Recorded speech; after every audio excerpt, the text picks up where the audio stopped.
host, More Yelvington of Morph Transform Your Reality, where I help women step out of trauma and reclaim their power. I'm so happy to have you here for this open conversation about moms, sex, motherhood, children, relationships, marriage, and everything in between. So grab your drink of choice and let's dive in. Honored that you're here today and tuning into this amazing conversation. We have the beautiful Zen Ase here with me today. Hey, Zen. Hi, thank you for having me. Thank you for being here and taking the time. Why don't you introduce yourself and tell our listeners what it is that you do and what you're known for? So I'm Zen Ase. I'm a former high school educator. About 5 years ago, I decided to work on my exit plan. So I started doing spoken word and shows. And I also began to do a podcast during quarantine. So I have a podcast called Zen Ase. I've also been an activist most of my life. So I am the Houston head for 100,000 Poets for Change. And I do workshops now for guided meditation, journaling. I'm a tutor, I'm a teacher, you know, I do all kind of different things. I'm just in the wellness field trying to make women and people just feel better and have better lives. I love that so much. And I know it's such a contribution because it seems like you're really helping people find their voice. And I think that's just so important in this day and age, right? To find our voice and speak our truth and stand for it. And so I was curious if you want to share with our listeners about your story and what brought you to this place where you're mentoring others. Well, I didn't have a really great childhood, so I had some trauma that happened that I actually repressed, and a lot of it didn't come out until I was in an abusive marriage. And in one particular instance, my husband was trying to force me to have sex and kind of held me down in a certain position, and it wasn't like the normal position that we had sex in. And at that particular moment, I had the first flashback that I had ever had in my life. And I remembered, being a child and being in this position, being held down, and freaked out, basically tried to beat him up, and just had to go into counseling because I started having flashbacks all the time. And they were interrupting my daily life. So that's actually when I started kind of on my healing journey, because before that point, I thought I was just an average person, had, some difficulties in my childhood that to me were like typical childhood, issues. I was moved around a little bit, so that was a little bit different than the normal. But besides that, okay, I'm just, an average person, married with kids, trying to live life. So I didn't know that I had this abuse until then. And so that was where my healing journey began. And I started getting introduced to books about sexual abuse. My therapist was really good. She taught me reframing when I would have the flashbacks. Have you heard of that? So Maybe you basically, can hear for our listeners. Yeah. yeah. So basically, you try to change something small in the flashback, something that makes it less scary. Something that, like the first thing I noticed was like the cookie jar on the counter. And I focused on that rather than what was happening at the time. And that made it less scary. And then I made the person who was actually attacking me smaller and smaller and smaller and smaller in my mind until they became very small and I felt like I could deal with them. And then later I even saw myself as an adult saying, hey, this is over. It's not happening to you now. You got through it. So I changed it to the point where when the flashback would come up, at a certain point, it no longer would be terrifying. It would just be like, just an average memory is like, oh, okay, that happened. And then it stopped happening completely. So it took a series of reframes or because your memory is malleable. So it took a series of those before it kind of lost its power. So that was one of the first techniques that I learned, is that we can actually, in a sense, retrain our brain so our memories don't re-traumatize us. Yeah, I love that. I love that so much. One of the things I do with my clients is really clear the memory because our cells hold on to the memory. And that's why so many of us get that anxiety or get that fear, you know, in certain situations, because the body remembers. And so we really release it from the cells as well and from the body. So you don't have that cell memory anymore. And so the person also doesn't have the power over you, because it's almost like when you relive it, you keep giving them the power of the power, right? And so this way you return the power to you. So I think that's so powerful. So how did that manifest in your marriage, right? This whole experience. Well, it was a toxic marriage, and that was just one of the signs that I had to face, that, you know, this person wasn't, he may have said that he loved me, but you don't try to physically force somebody to have sex with you if you really love them. So there were just things where I had to say, okay, I may have thought this person felt this way, but his behavior is not showing the love that I deserve. And so eventually, you know, I had to leave that, because I was raised very traditionally. I was raised Catholic. I was raised kind of like with all married women. You know, I know a lot of people are raised in single households and they haven't seen a lot of married people. I'd seen nothing but married people. And my grandmother was kind of like, you know, you made your bed, lie in it kind of, you know, mentality. And it's the woman's job to keep the family together. So I had been trained to take a lot and tolerate a lot, and pray and fast, and, you know, just inspire him to be better, you know, that kind of thing. If I'm a good enough woman, I'm going to inspire him to be better. And I remember one of my therapists telling me, why is this your job? Two of you made vows. Why is it your job to fix this relationship? Didn't you ask him to come to therapy? Well, yeah, I did. Is he here? No, I couldn't get him to come. So he doesn't want to do the work. And so how are you responsible for another adult, another grown person who doesn't want to do any work to fix this situation? Are you the one with, you know, a 10-page rap sheet? Well, no. Did you ever, you know, try to abuse him? No. So why is this your fault? You know, so those were questions I hadn't been asked, because I was raised with, you know, basically the woman having this responsibility, and it's so much on the woman. And so, you know, when I decided to leave, I just decided to take all of that off and say, I've done my part. I've more than done my part, and I've invited him to help me in fixing the stuff in our relationship. He's not interested. So I'm not going to keep my kids and myself in this toxic environment. And so that was, I think, voices of reason that come in are really powerful, because if you've never been told certain things, like I had never had anybody say, this is not your responsibility, fix this relationship, you know, that may seem like common sense, but when you're trained a certain way, it's not as common to you to have that kind of sense. So that's kind of me getting out of that first marriage. That's how that happened.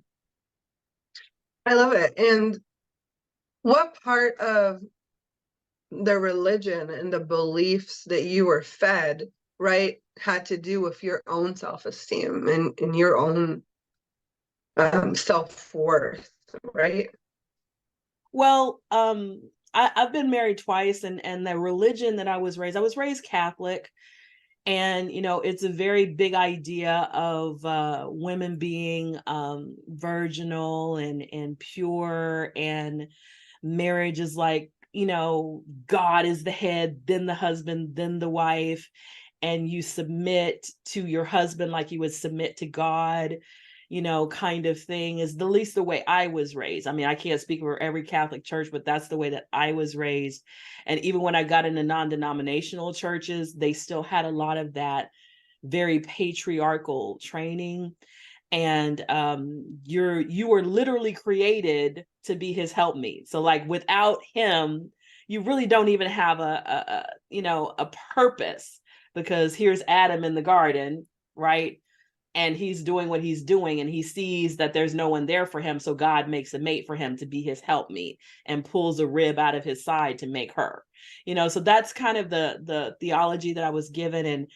And so I was going into marriage with this whole idea of being a servant, being this helper, having to help him, and that is not the best I don't believe in those things anymore. I believe that it should be equal, that there Yeah. should be partnership. One is not here just to help the other, and the woman's job is not just to take care of her husband. So I don't believe that anymore. But at the time I did.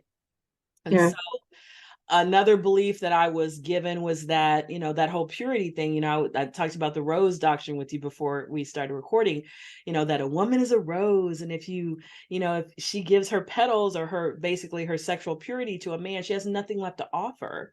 Like, my brain doesn't matter. My heart doesn't matter. My skills and all the talents and abilities I have don't matter. Just my sexual purity, so it's a crazy thinking about it as an adult now who's out of that mindset. It's crazy that I even believed it. But at the time, even up to I was 43, I believed a lot of these things. So I wanted to stay married because, I've given my purity to my first husband. I don't have that much left to give to the second husband, but I can really, do my best. You know what I mean? Right. So it was kind of very much of a demeaning kind of thing that I have to prove my worth through my purity and through my service. And if I don't have either one of those, then I don't have any value. And so the worth isn't inherent at all. And so that was something I completely had to get away from and realize that I was born, my fingerprints, your fingerprints, that's our worth right here, that we were born unique. Nobody else like us. We were born because there was a need for us as a unique human being to come into the world. And regardless of whether I am a virgin or I'm helpful to a man, I still have just this right here, my DNA, my fingerprints let me know that I was created with a purpose, meaning my purpose has nothing to do with what I give to a man. My purpose as a human being was to give whatever is uniquely in my DNA, in my brain, in my heart, and my talents and abilities to the world. And that's my purpose. And I don't have to be married to do it. I don't have to be a virgin to do it. So I had to get away from all of those thoughts. Yeah. Wow. And so how were you able to do that? Because it's pretty much like reprogramming your brain, right? Is what I'm realizing here. Because you said even up to the age of 43, like that's big, right? That's a lot of life to think these things and to be programmed in that way. So it takes a lot of courage, strength to really even realize, okay, well, this is not benefiting me. How can I change this? Well, that is exactly what happened. When I got divorced the second time, I remember walking out of the courthouse, and the thought that I had was, I have lived my life according to the church and my parents and all my relatives and what society has told me to do, and it's made me miserable. And I've always felt like I'm not good enough. So I am going to toss all of that out. I'm not going to believe any of the stuff that I was told. I'm going to start from scratch. What do I believe about me? And I literally started with an ABC list. I'm athletic. I am adventurous. I am this. I'm artistic. I started doing the ABCs about me. What do I believe about men? What do I believe about marriage? What do I believe about relationships? What do I believe about parenting? I literally started off just blank slate. I just started thinking, what do I really believe? What have I really seen that's worked for me? And because I decided I wanted to expose myself to a lot of different people, I decided I was going to do online dating. And in the process of doing a lot of online dating, I was exposed to people from all over the world and people with very different mindset. I should say people, I meant men. I date men. So I'll be specific. We get into this politically correct thing. So somebody might be thinking let me just be specific. I date men. So I have nothing against any other gender or any other sexual orientation, but I'll be specific. I met men from all over the world with very different upbringings, very different beliefs and values. So I got exposed to so many different ideas, and these men were saying, oh my gosh, you're brilliant, oh you're confident, you've accomplished this and that and the other, and and this makes you who you are. And so I took in all of that, as well as the fact that I had just thrown out the whole brain and was like rewiring everything. So I did a lot of journaling, so I started to doing a lot of journaling, a lot of meditating, because I really wanted to just get in touch with my inner self. And so that was my personal healing journey. I actually wrote a memoir about that. And you see me start at this very low self-esteem point where I feel like I have no value because I've been told my whole life my only value is in being married, being a virgin, and I'm like, when I first put my picture online, I didn't even think anybody was going to respond. I had no self-esteem at all. And then I got 100 hits in like 3 days. And I'm like, so that was like my first aha moment, was like, oh, things are not the way I thought they were. These people who are responding to me don't care about whether I got a intact rose. They don't care about my virginity. It just started to dawn on me that the stuff that I had been told was not true, because I'm looking at reality, and reality doesn't match what I was told. And so because I was very sheltered and very naive, I had taken in a lot of things, Yeah. and I had to learn a lot Yeah. about life. Wow. So what would you tell the listener that's listening and they're in your position, right? What would you tell them now from where you are? Like, how can they start seeing things differently? Or like, how can we inspire them that they're not stuck, or that they're not devalued, that they're not unvalued, or what's the word? Unvaluable? Worthless is, How can they're not worthless. not worthless?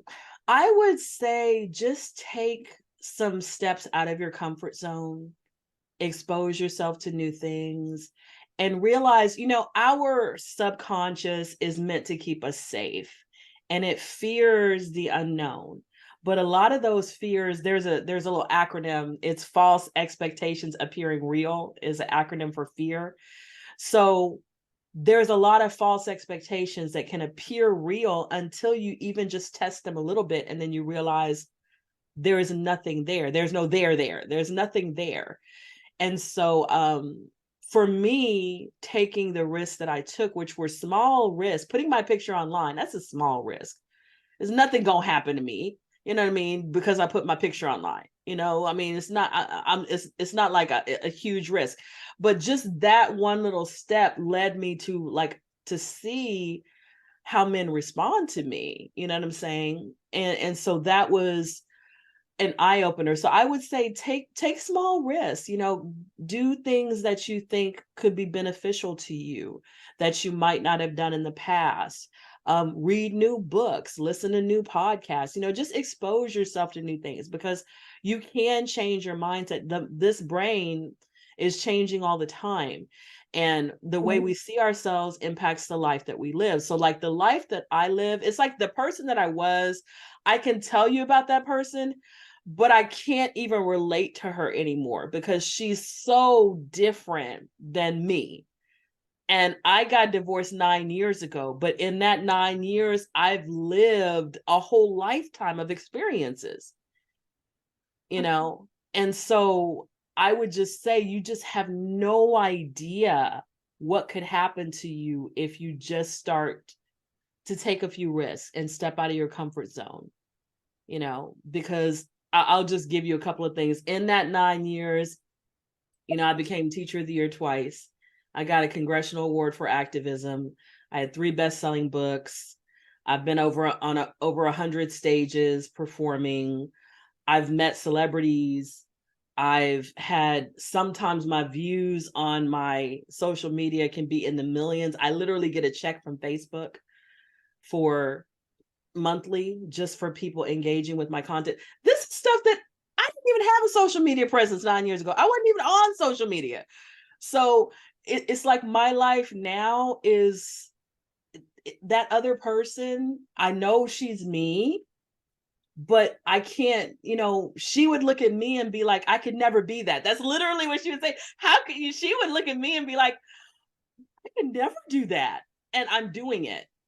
You know what I'm saying? So, And I didn't get here overnight. I'm talking about 9 years, right? So the first year, it wasn't this massive change. It was a lot of change, but this is progressive. So I would just say, just, take some risks, put yourself in new environments, network, just try some new things, because you just never know. One thing leads to another, and then you end up with a totally transformed life. And the limitations that you saw, I mean, I was scared nobody was going to want me. I was scared. You hear all these negative I'm 43, getting divorced with 2 kids. I mean, they were grown, but still, you know what I mean? I'm plus size. It's like all of the messages are, oh, you didn't hit the wall, da da da da da. And like I said, I went on 147 dates in 7 years. It was no problem with men wanting to take me out. I got better treatment from a lot of those guys. I had guys come with dozens of roses on the first date, bottles of wine. Went on vacations with guys that I ended up in a relationship for a while. I mean, this was stuff I had to beg my husband to take me out on a date, and he didn't often want to do it, so it's a totally different thing. So I would just say, you just don't know until you take the first step. Yes, I love that. Wow. Thank you so much, because that was so inspiring. Well, So if our listeners want to hear more about you and this magical experience, where can they find out more about you and what you do? Well, you can Google me, Zen Ase, Zenase. I'm on Facebook. I'm on Twitter, Instagram, TikTok, everywhere. If you put in Zen Ase's books, I actually have 4 books on Amazon. This is my guided journal, which is called Energize Your Life. Ooh, I love that. I have a children's book called You Are Wanted and Loved Because You're You. This is dealing with that whole I'm valuable just because I exist. So teaching kids that message that I didn't learn until I was 43. Yeah. This is my memoir, Plenty of Guppies and Other Dating Misadventures. So that's also on Amazon. And then I have a planner, the Ultimate Me Planner. And this is undated, so it actually takes you through a whole year. So I have those 4 books on Amazon. I have a podcast called Zenergy, Zennurgy. It's on 25 different streaming platforms. So wherever you listen to your podcast, you can listen to that. And you also can hear 11 of the chapters of this memoir on the podcast, because I'm working on the audiobook right now. So I'm releasing some of the chapters so people can hear me actually read it. So I love it. That is amazing. Well, first of all, what an amazing journey, and how inspiring. Like, that is incredible. So thank you so much for your time and for your energy and for sharing with us all of this. I know it's just going to really tune into our listeners' hearts and just find them wherever they are on their journey. So thank you for joining me. I really appreciate it. Thank you for listening to today's episode. If this was a contribution to you, please share, like, love, and comment. I would love to hear from you more, and make sure to follow us on Morph Healing. Have a wonderful rest of your day, and remember, you are here for a reason. I see you. Love, more.